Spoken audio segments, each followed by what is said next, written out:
नमस्कार दोस्तों। आपके बीच में हम एक खास परिचर्चा को लेकर हाजिर हैं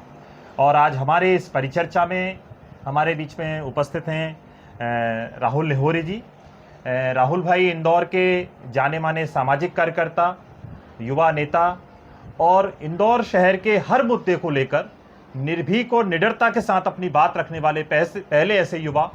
जो हर विषय पर अपनी एक राय इंदौर शहर में रख रहे हैं। तो साथियों, आज की चर्चा हमने जो रखी है वो रखी है इस देश के महान मनीषी ज्योतिबा राव फुले पर।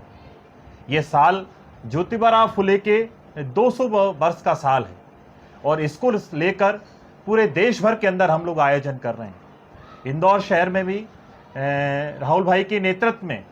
एक जन कमेटी का गठन किया गया है जो साल भर ज्योतिबा राव फुले को लेकर कार्यक्रम आयोजित करेगी। ज्योतिबा राव फुले का नाम सुनते ही ऐसा कोई नहीं जिसका सर ना झुके, ऐसे महान व्यक्तित्व पर आज हम लोग चर्चा करने के लिए यहाँ पर उपस्थित हुए हैं। मैं राहुल भैया आपका बहुत बहुत स्वागत करता हूँ और आज की इस परिचर्चा में हम जानना चाहते हैं कि आपने ये जो संकल्प लिया है ज्योतिबा राव फुले को लेकर, क्या वास्तव में आज ज्योतिबा राव फुले के विचारों की सार्थकता है आज के समाज में?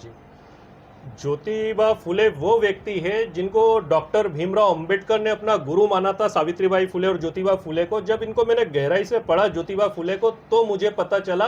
कि ये जो बेड़ियां हमारे अंदर डाल रखी थी संस्कृति के नाम पर, समाज के नाम पर, धर्म के नाम पर, और जो एक मर्द प्रधान देश और मर्द प्रधान बना रखा था इस समाज को, उस बेड़ियों को तोड़ना नामुमकिन काम था, पर ज्योतिबा फुले ने वो काम करके दिखाया। आज जो हम देख रहे देश के अंदर महिलाएं जो अपने खुल के बात कर रही है, अपने अधिकारों की बात कर रही है, जो हम बात कर रहे हैं कि हम शिक्षित हो, हम आगे बढ़े, उसके पीछे की सोच, उसके पीछे की विचारधारा उस एक अकेले व्यक्ति की थी जिसने हजारों अपमान सहे, जिसने अपना तो खुद का अपमान सही सा, अपने सामने आंखों के सामने अपनी वाइफ का अपमान सहा, क्योंकि जब वो पढ़ाने जा रही थी, इन बेड़ियों को तोड़ने जाती थी, तो उनके ऊपर अंडे फेंके जाते थे, टमाटर फेंके जाते थे, कीचड़ गोबर के कितने ही जतन किए गए कि वो इस मिशन को रोक दे। पर ज्योतिबा फुले को एक दिव्य दृष्टि थी, उनको मालूम था कि ये अपमान से अगर मैं आज रुक गया और मैंने इस अपमान का अगर बदला लेना है तो इस समाज के बेड़ियों को तोड़ के लूंगा, और वो उनने करके दिखाया।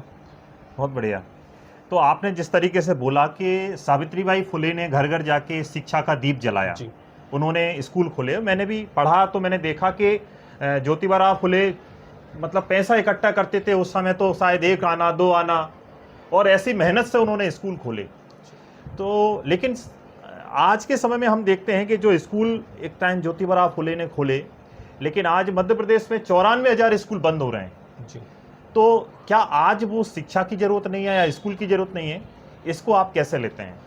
इसको आज उस टाइप से लो कि पुराने जमाने में हम साहूकार युग देखा करते थे कि एक साहूकार होता था, हर गांव का एक अपना साहूकार होता था, और जो गरीब लोगों रहते थे उनको किसी भी चीज की जरूरत होती थी, साहूकार के वहां अपनी जमीन और ये गिरवी रखते थे, और साहूकार ने सारी व्यवस्था, सारी जमीन अपने पास रखी थी, और उन्हीं की जमीन पर, किसानों की जमीन पर बंधुआ मजदूर बना के रखा था। आज हम देखते हैं कि आधुनिक युग आ गया, तो जो साहूकार में जो पूंजीवादी लोगों ने उनने अपना रूप बदल लिया है। वो चाहते नहीं है कि गरीब का बच्चा पढ़ाई करे, क्योंकि गरीब का बच्चा जब पढ़ाई करता है ना, तो आईएएस बन रहा है, कलेक्टर बन रहा है, डॉक्टर बन रहा है। ये उन लोगों के जो शीर्ष पे बैठे हुए लोगों ने उनके पेट